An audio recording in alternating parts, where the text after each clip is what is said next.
Hey everybody, how are you doing today?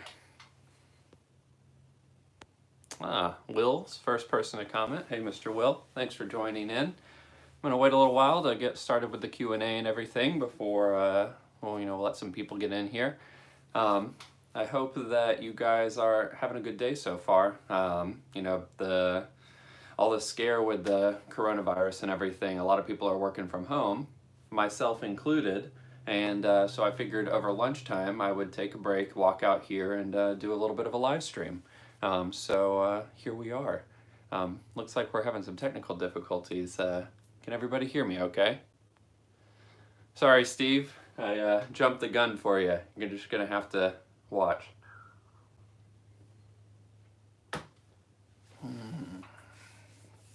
So what's going on with everybody today? Guys got some technical questions for me? Adjust that a little bit. I have to do the live stream from my phone today. Normally I use my GoPro, but I forgot to charge the batteries on my GoPro. So, from the phone it is. Laser Baking Cruiser, hello, hello. Ben Fu, thank you from joining from France. Hope you're doing okay over there. Will's working from home today. Bose, message got retracted. So I got some cool information today I wanted to share with you guys. My laminated piece of paper here. What Steve got to say. Hey Cole, whilst here, can you let us know what tools you found the most useful while working on your minis? I'll save this for in just a minute. Yeah, there's a few tools that I would recommend on like pretty much any garage, any car garage, but especially on a mini garage. So I am a big fan of socket drivers, finding the right set and everything. And I recently picked up some from Tecton, and they're 6-point drivers, but basically just standard drivers, so imperial drivers. A lot of people think that the Mini uses metric, but because it was older, it still used the imperial system to make all the bolts and everything on it. So first thing I would recommend is definitely a set of imperial drivers, and then imperial wrenches or spanners. And then as far as other stuff goes, a good set of like screwdrivers, just Phillips and flathead, good to have. Mini specific tools though. Let's see what we have here. A job that you're probably going to have to do on your car at some point is the ball joints. And this ball joint splitter, it's missing one part here. This screw goes up in here, screws in, and then this clamps down on the ball joint and pops it loose. This style of ball joint splitter is by far my favorite. There are some that you can like hammer, but I wouldn't recommend those. They tend to warp and bend and don't really work that well. So definitely would recommend a ball joint splitter like that. And then aside from that, I mean, it's just standard tools.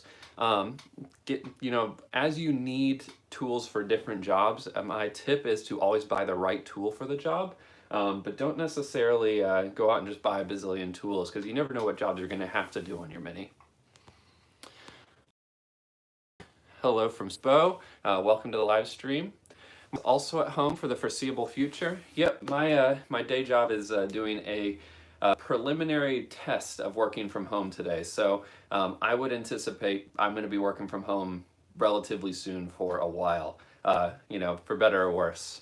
But I think it's the right decision. 7 Mini Parts, thanks for joining in. Good, but I don't have a crane to lift the engine out. Can you talk about what goes into disconnecting the engine from everything so I can drop it out the bottom? Yeah, I don't actually have an engine here right now that I can show you. It's all at the machine shop. But off the top of my head, I'm probably going to forget some things, but there are the 2 lower engine mounts, the ones on each side of the engine. There's your engine steady that connects from the bulkhead of the car right underneath the master cylinders, if it's a right-hand drive car, to the engine. There's your speedometer cable, all the electrical wires, those are just something that you're going to have to see what you have on your engine. Let's see what else. the shifter. You're going to have to disconnect and remove the shifter for sure. Let's see, what else? The clutch connection. So the easiest way to remove that without having to bleed that is to remove the clutch slave cylinder. That comes off of the clutch housing. All of the throttle cabling, all that's got to get removed. I'm sure there's stuff I'm forgetting. I'm just trying to go through the visual. But if you have a later subframe, you might not need to remove the whole engine if you're changing those subframe mounts. You know, generally speaking, the sandwich plates, you can actually just lower the subframe a little bit and slide the new subframe mounts or the rubber poly in between the body of the car and the subframe itself. Depends on what kind of subframe you have. Eric says, got a whole load of fresh metal from my Mini today, itching to continue working on it. Yeah, man, that's awesome. What kind of panels did you get for it, or just spare metal to cut to shape? Classic Mini Workshop, meant to be working, glad my boss isn't watching. Yep, I strategically planned this for lunchtime so that I would not get in trouble with work. So hopefully I don't get a reprimanding. Lewis says, I'm in the US and I would love to find a Shell Mini. Anyone knows of someone that has one in New Jersey? I don't know anyone that has one. They're kind of hard to find Shells lately. For whatever reason. People are just keeping them, or there just aren't a lot out there. James Park says, what's your opinions on the SPI Minis? I've just bought one to strip down and restore. The SPI Minis can be great. The SPI system, when it's working, is, and I say that, you know, not with any kind of charge or anything, the SPI system can be a little temperamental sometimes, but when it's working, it works really well. And makes your Mini quite reliable. You can kind of always rely on it to start up. The fuel mixture is usually pretty good, spot on. I'm a big fan of the SPI Minis.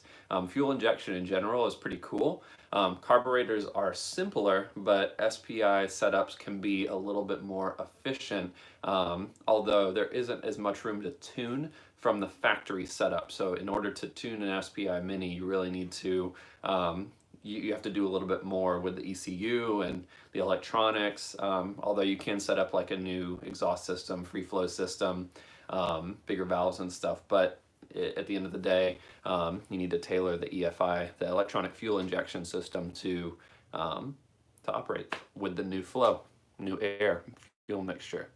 Kevin, thanks for joining. Lewis says, I want to put a Honda B18 type ARM motor in it. That would be pretty cool. I've seen a lot of VTEC swaps lately. It seems to be a thing that's kind of popping up in popularity recently. Have you considered buying a Heritage shell? Because you can buy a shell brand new, you know, from Heritage Mini. You know, you can get them from Mini Spares. I think you can get them from Mini Sport. I'm not sure. There's probably other places as well. But you can pick that up, and then you have a brand new shell to work with, and then you just kind of grab the ancillary items you need to put together and put your B16 in there. Eric says, already bought a new bonnet, outer sills, front quarter floors, both panels, rear valence, and likely a few more. Today I received inner sills from the strengthening of brackets. Awesome. That's a lot of work ahead of you. It's good that you're looking forward to it. I'd be looking at that and thinking, man, I really need to learn how to weld. Steve says, Cole, show us a buttery shot of your Supercharger. Well, I can't do buttery shots quite as easily with an iPhone, but I will hold my Supercharger and show it to you. How's that? I always forget how heavy this thing is. So, here's the Supercharger. I think it probably is mirrored because of my camera, but there's your pulley setup, and you can see it's kind of driving air there. When I spin it, I keep this on here so no debris gets in there. There's the two intakes going to the back side of your head, and then underneath here, these two pipes are my charge cooler that's sandwiched right in between the Supercharger and the intake to cool that air. Pretty cool stuff, huh? Really looking forward to getting this on the car.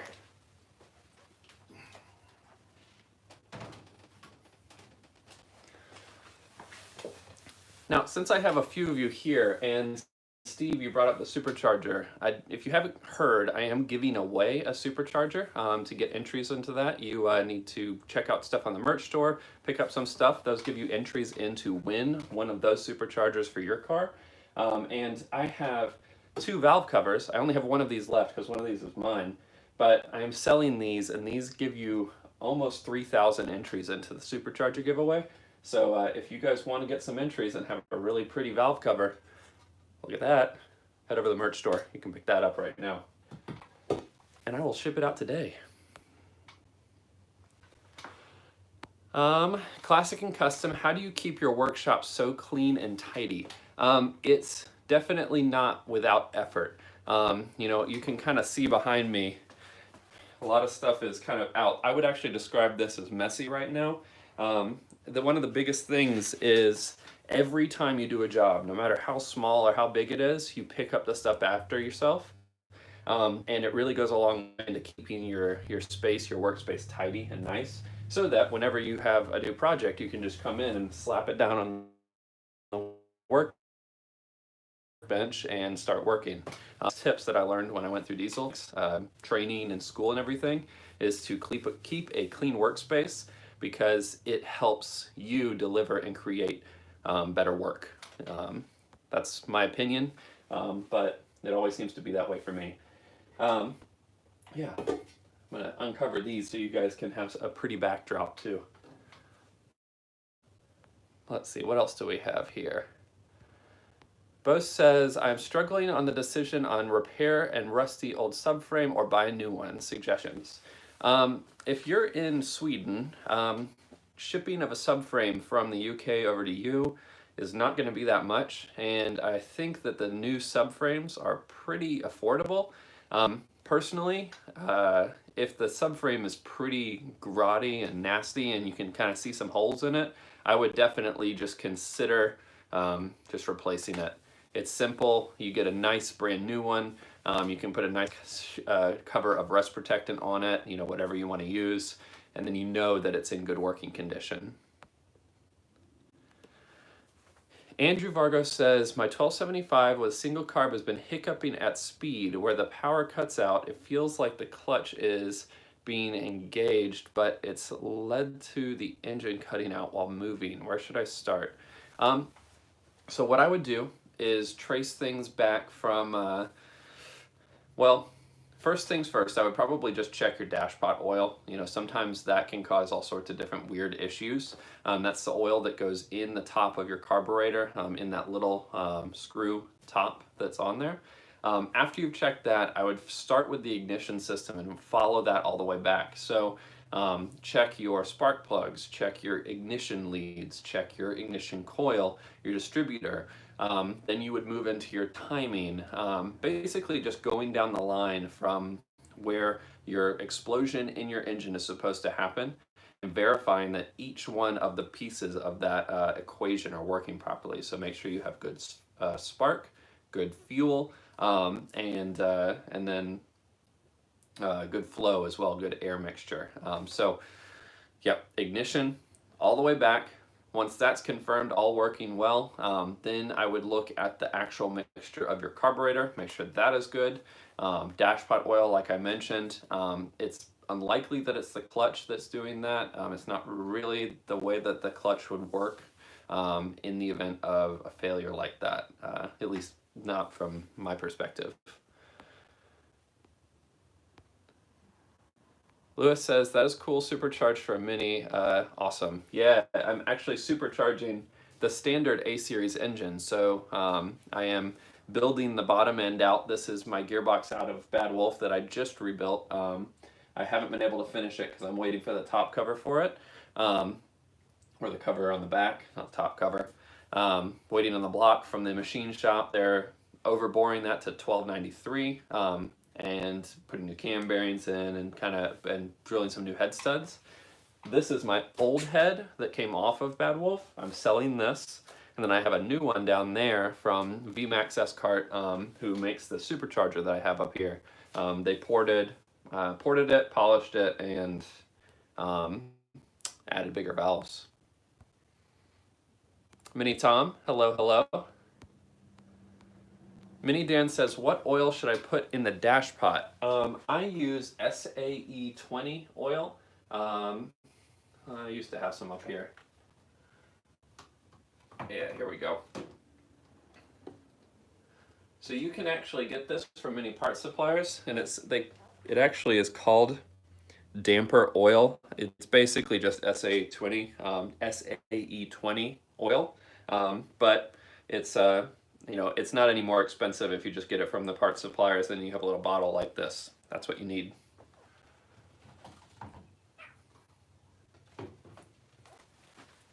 Oh.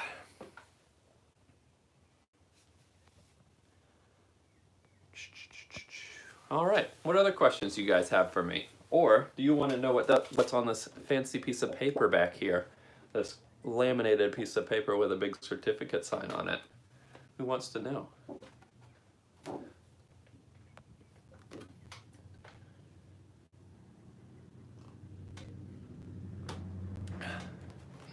Well, Steve says paper, and he loves paper, so I'm going to show you guys. Steve convinced me. So this is a heritage certificate for my Classic Mini. Now, you guys might know, might not know, I have a Mark I Mini, and it was sold to me as a 1960 Mark I Mini. Didn't come with the original 850 engine. There was already a 1275 in it from an Austin, America. But I decided I'm going to send the Heritage Museum my chassis number, engine number, all the stuff that I had, and see if they could figure out and tell me what year, what all the original information was. Well, I got it back. So when I bought my car, it was yellow. The original factory color when it was sold was Clipper Blue, which if you don't know is kind of like a light bluish color. It's really pretty. Originally sold for the North American export. It was a deluxe trim, and it was originally built on May 30th, 1960, which is just a few days after my birthday. I was born on May 11th, which is pretty cool.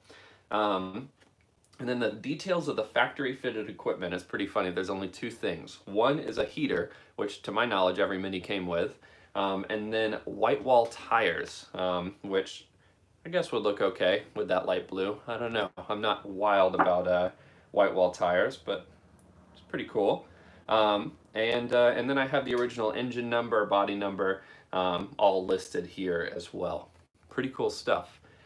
Really, really excited about this. I've always wanted one of these and just kind of never pulled the trigger on it, but finally have it laminated.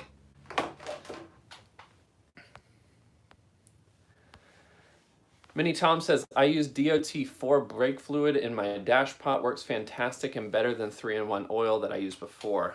So I will say that I tried the DOT4 in my carburetor, and I think it depends on the carb setup you have, because the DOT4 that I used didn't really give me the results I was hoping for. I had a little bit more success with that SU carburetor oil, but I have had other cars that ran the DOT4 and it worked really well. So that's a great suggestion if the SU carb oil doesn't work for you.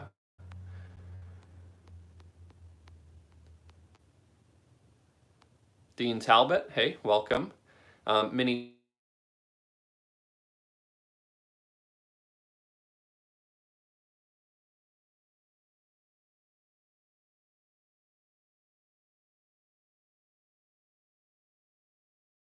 it's fine, just got to take the proper precautions, wash your hands, don't touch your face. Which, by the way, I don't know if it's this way for you guys, but as soon as someone tells me to not touch my face, it becomes so hard not to touch my face. Suddenly my face itches way more than it used to, I think. Will says, restore it to the factory standard. Well, I think the factory standard didn't come with a supercharger, so I don't know if that's going to work out. Maybe when I respray the car in 3 to 4 years, when the paint finally bites the dust, maybe I'll bring it back to Clipper Blue. I don't know. I'll consider it. James Foster says, hi, James from the UK here. I have a 97 MPI Mini. I couldn't get it into gear. That bleeds solved. Sounds like the hydraulics to me. How can I test if the slave cylinder or master cylinder it needs to be replaced? So James, there's a few things you can do with the whole bleeding system. I don't remember, does the 97, does it come with a brake servo on it? If it does, that's another kind of level of complexity that you're gonna have to deal with. But from the master cylinder, it's kind of hard to tell master cylinder if it's leaking. It's easier to see on your slave cylinder whether or not it's leaking. Let me grab one that I have sitting down here. That's it. No, that's an oil pump.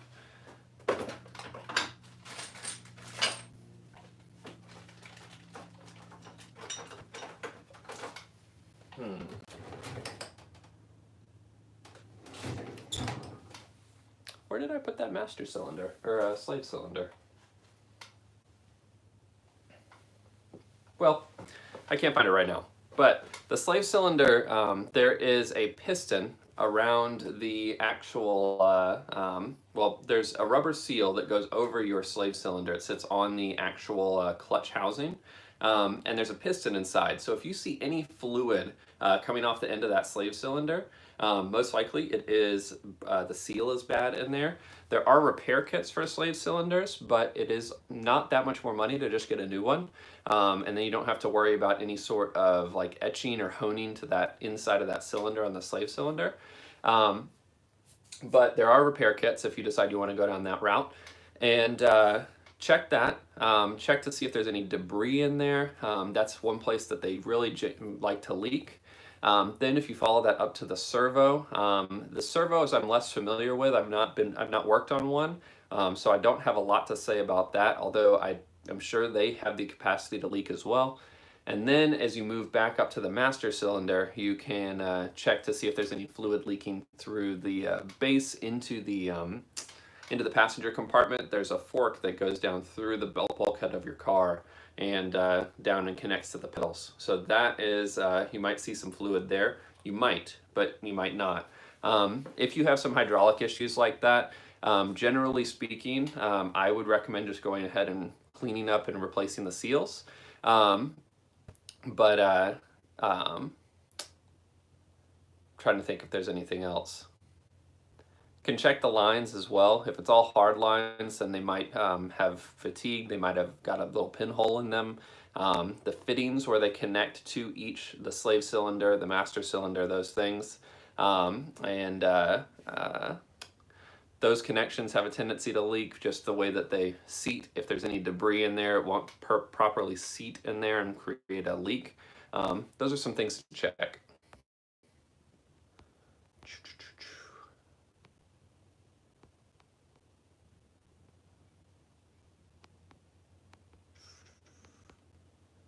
Oh yeah, James, regarding having a servo, I got it mixed up. Brake systems usually have the servo, the clutch system does not.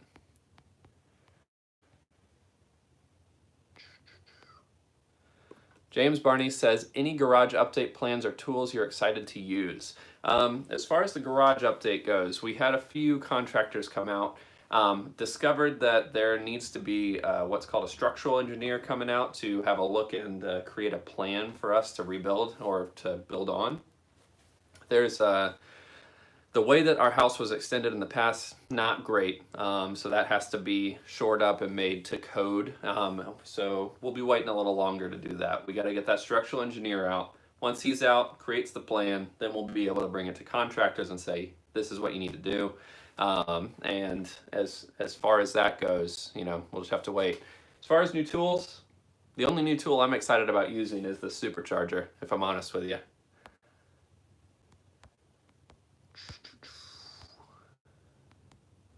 Will says the stream is really glitchy today.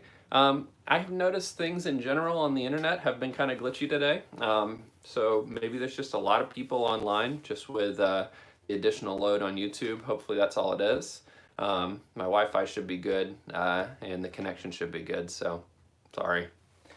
Yeah, what are the questions you guys have?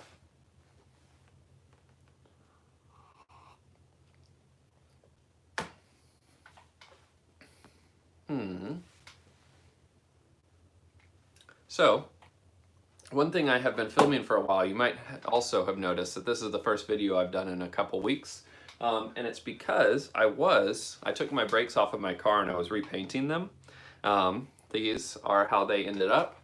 These are the mini sport brakes that I've had on my car for a really long time. And I was hoping I could repaint them, make them look real nice, and honestly they did come out quite nice with the paint that I used. I'm pretty happy with it. But as I was putting the brake pistons back in, the ones that go inside the actual brake clamp here, I noticed that the cylinders inside have some honing or some etching in them. And I thought that I saw some fluid on my braking system when I took it off, but I figured it was just when I disconnected it and kind of splashed it or something like that. Big bummer, because these are about 9 or 10 years old, and I was hoping I could reuse them, but with that honing on the inside of that aluminum, not going to be able to reuse them. So they have now become wall art. They're going to get mounted somewhere and just look pretty, and I had to get a new set. So that's kind of a bummer, but picked up a new set of brakes, and they're on their way soonish. I'm waiting for the calipers to come in. I got red. Will says Clubman front or round nose front. I'm torn, man. They're both really, really cool. I think that I'd lean more towards the round nose, but as far as like big performance upgrades, the Clubman end front end has a lot more room for activities. So I would probably pick that if I was going to do something like the Supercharge build. There's not a lot of room for me to add like a supplementary radiator or things like that up in the front. So that would be nice. James says, how do you feel about the new E-Mini that is coming out? I saw that day before yesterday. I forget, everything blurs together. I think it's great. I think it's the next evolution of kind of car modifications, crazy electronic engines or motors in cars, because electric is a motor. I think that I'd like to do an electric Mini sometime in the near future. I'm kind of waiting on batteries to get a little bit better, so that you get more power stored with a lower amount of batteries required. I think that's the biggest limitation right now. Bo says, did the old Mark 1, 2, 3 Minis come with a radio from factory? To my knowledge, no, they didn't come with a factory radio. I don't know of any Mark 1 that had one originally. Mark says, on the VMAX Supercharger kit for the Weber 45 DCOE, is an adapter manifold required between the carb and the Supercharger, or is it welded in place to marry up to the back of the Weber? As far as I know, the Superchargers are made directly to mount directly to the Weber. So when I bought my Supercharger from VMAX, I said, hey, I want to do the EFI conversion, and he said, okay, and the plate on the back of my Supercharger is made to mate directly to the EFI system. So that is, it works out really well.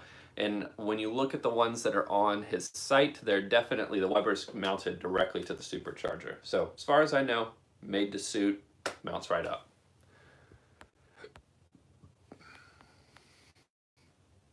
Phil Robb says, are you going to IMM 2020 in Germany, June 4th?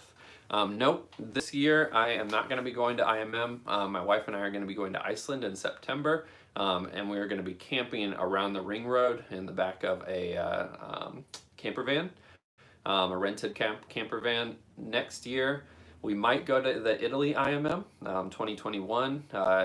That's still up in the air. Definitely don't know or have any concrete plans right now. It really depends on whether or not we decide to do the garage. So, because that's going to be expensive. Got to kind of weigh out what I want to do. Minnie Dan says, everyone please like the video to help Cole out. That's really nice of you to say. Thank you. William says, factory fitted radio in a Mark 1. Rubber floor mats were an optional extra, unlikely that they would throw a radiator in there. Well, I mean, my document here says that there was factory fitted heater. That's right, a heater. So I don't know. Could have had a radio.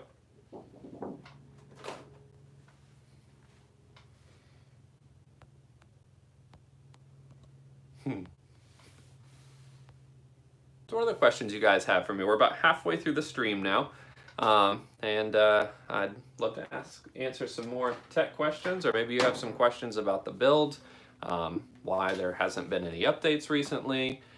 Will says, you may have had a heater, but no carpet or floor mats. That's probably true. Although it was the deluxe model, so it probably had a carpet. I bet it had a carpet, but no floor mats. Which, by the way, I have been noticing floor mats are really expensive for the minis. Why are they so expensive? I need a new set for mine, and I was hoping to find one that was just plain, just black mats with no logos or anything on them, and they're like 100 pounds. I just can't seem to find any. Oh, 7 mini parts. Do you have some mats that you'd like to recommend?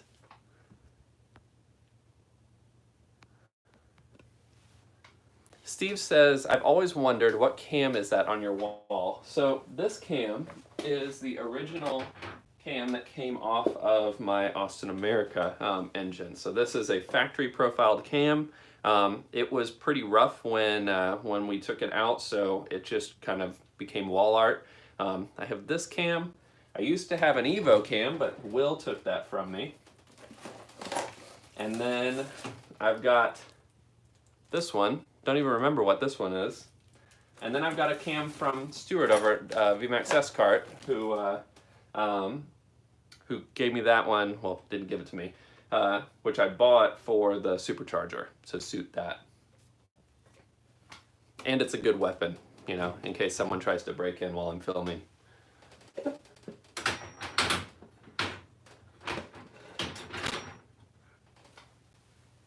there we go. That's back up there. Phil Robb says, when tightening the front hub castle, how tight do you go, bearing in mind that the split pin has to line up? So the factory recommended process is to use a flat washer. This is not the one, but you need a thick flat washer that goes on the actual spindle. I'm assuming you are referring to the disc brakes, but you tighten it all the way to the tech spec, and then you don't loosen it off. So back up. Washer goes on, tighten it down to spec, take the washer off, put the castle nut back on, tighten it back to spec, and then you keep tightening it until the holes line up. You do not loosen it to make them line up. So you keep going. You keep going until you reach the point where you can line and get a split pin through, and then put the split pin through, hammer it down, you're ready to roll. And the torque spec is in your Haynes manual. I can't remember it off the top of my head. I have to look these things up every time I do it, because I never trust my memory when it comes to numbers like that. Bo said, what did the certificate cost? Let's see here. I think it was 45 pounds, maybe 55 pounds, but then they charged you 10 pounds to laminate it, which I think is kind of a racket, but I would not have laminated it had it been, had I been picking it up in person, but since it was being shipped overseas, I don't trust our mail service to keep our mail dry, and I would have hated to get the document and then have it, wet and damaged, so decided to go ahead and get the laminate, but yeah.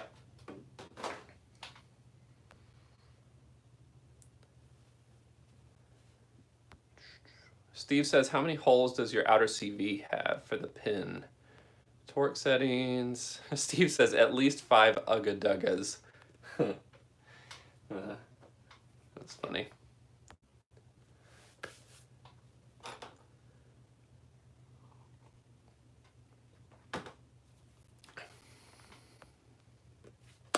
So what are you guys going to do? If you get quarantined, what's the first job you're going to do on your Mini? Because I'm assuming that if you get quarantined, all you're going to be doing is working on the cars.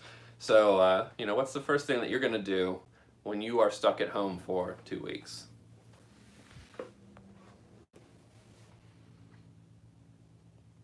Steve says, pulling the motor. Listen, Steve, I don't say motor very often anymore. Very often. Sometimes I do.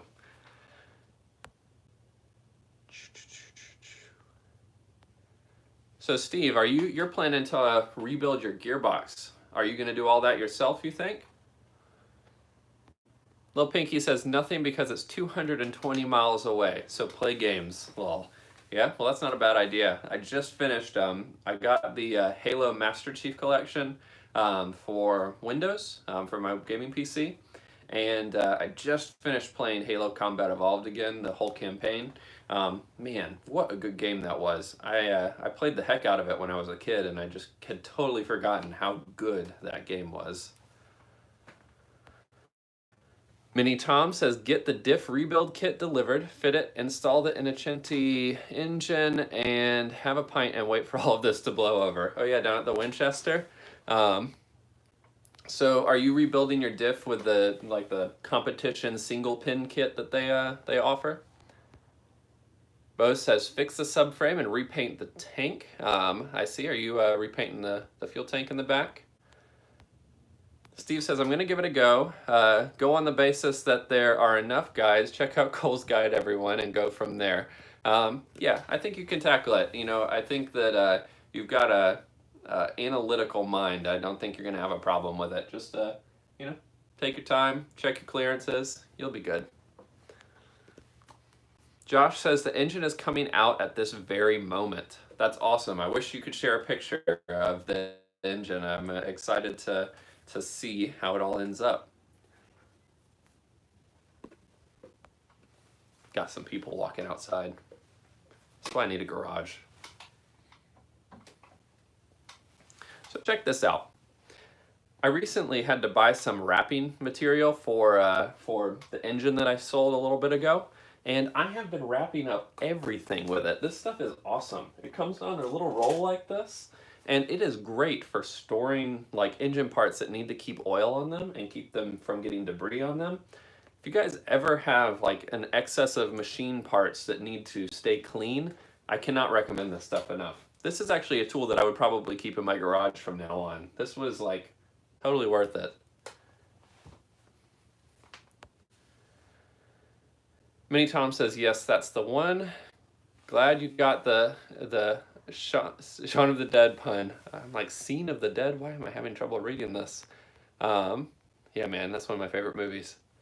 Mark Barker says, going to rebuild a Weber 45 and hope that the parts still get through without postal delays. Yeah, I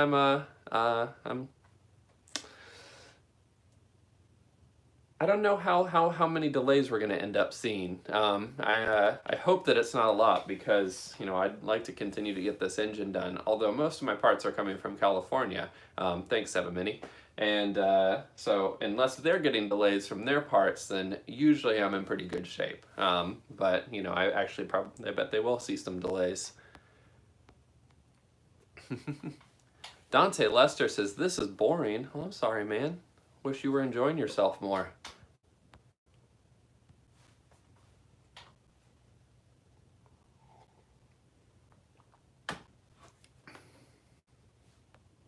Andrew says I should be sorry. Watch out, Andrew. I'm gonna come over to Norway. I'm gonna get you.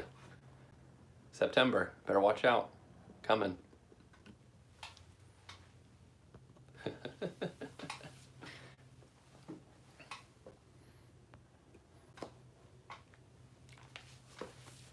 Well, folks, if you don't have a lot more questions, I will probably just wrap this up early. I'd love to answer some more stuff if you have any mini tech questions or what's for lunch.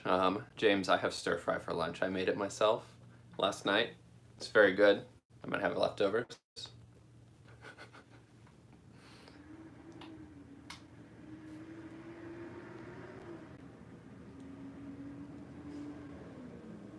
No questions left.